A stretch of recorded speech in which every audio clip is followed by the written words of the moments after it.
Hello everybody and welcome to this new video. In this video I will be setting up this enclosure.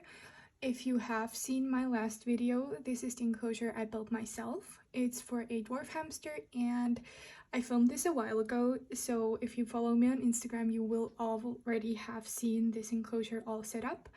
But here is the video of me setting it up. I didn't film that much and I'm very sorry for that, but I hope it still is helpful to some of you. And as you can see, I already have some of the accessories in here. I mostly have the stuff in here that's set on stilts just so you can see what it is supposed to look like in the end.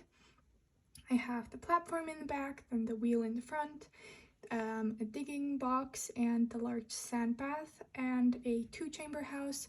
I only have a 2-chamber house because my hamsters generally don't really use their chamber houses, so I think 2 chambers is enough.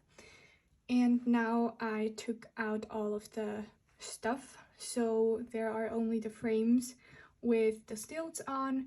This makes it so much easier to put in the bedding, but also if I ever need to clean under anything, I can just lift off the thing and clean underneath it without having to remove the stilts.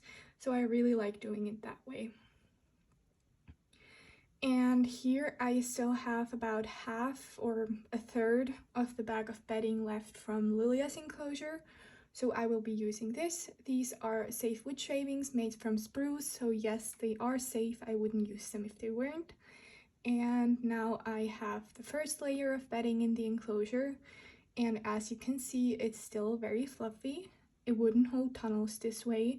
So this is why I now take my hand and compress all the bedding all the way in the enclosure, and I press it down as firmly as I can. This way it gets to around half the height as it was before, and this way it holds tunnels really well. So no matter what bedding you have, I really recommend doing this because it makes the bedding hold tunnels just 100 times better. And here you can see what it looks like all compressed. You can see it's about half the height. And this enclosure is 1 meter wide. And if you have an enclosure this wide, please consider that you need to be able to access the enclosure from at least 3, better 4 sides, because it would have been such a struggle to compress it in the back if I didn't have access all around of the enclosure. And you just saw the second bag of bedding and I added another layer on top, and now I just compressed it once again, exactly the same as before. Yeah, really not much to say here. And here you can see what it looks like all compressed. Once again, about half the height it was before. And this is the time where I start setting in some more stuff. So here you can see that I added 3 more little platforms that will hold the digging jars that I have for this enclosure, and I added these in now and not from the beginning just because it was easier this way. And I also added the lid to the watch box so it stays open, and then I added this little L-shaped tube. So this will function as the entrance to the watch box. So I want it to stay open so the hamster can access it. And now I have another layer on top, another layer of bedding, and it looks like this. And I also added the second tube to the watch box. This way it stays open, the bedding doesn't get in, and it stays accessible to the hamster. And as you can see, the bedding is now up to the height of the frame of the sand bath. So I'm just gonna put in the sand bath. And I also added another layer of bedding. And this is what it looks like now. It's almost finished. I have around half the bag of bedding left. And I'm gonna compress everything and then look what it looks like.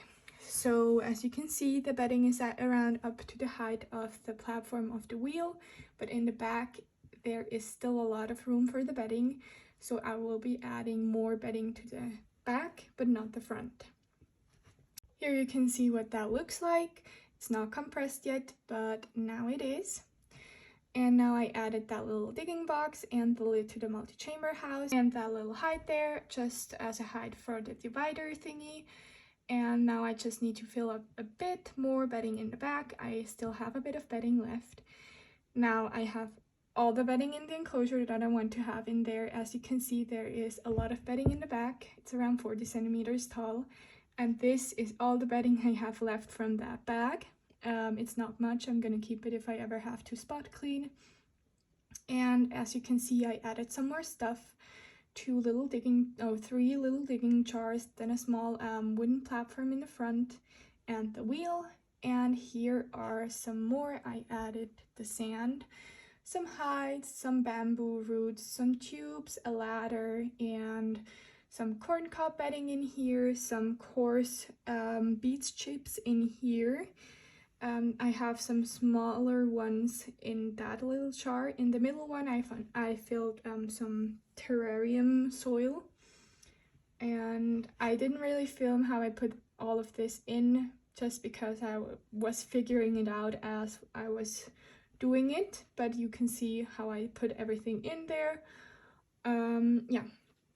And here I now just added some more different textures.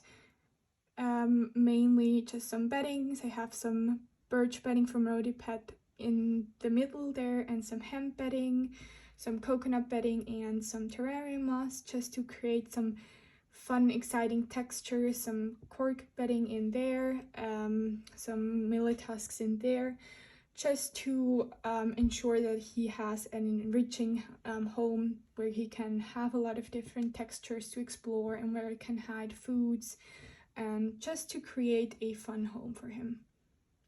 And you can see everything in here, and it still looks very bare. So I have some Timothy grass here and some different kinds of millet in here that I will put in the enclosure.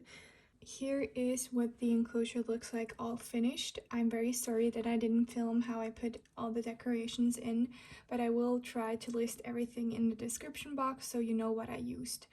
So you can see I added a lot of sprays and grasses and flowers, dried herbs and leaves, some nesting material and everything, and of course also the furnishable stickers. And now I hope that you really enjoyed this video. Thank you very much for watching. Let me know if you have any questions, and see you next time. Bye!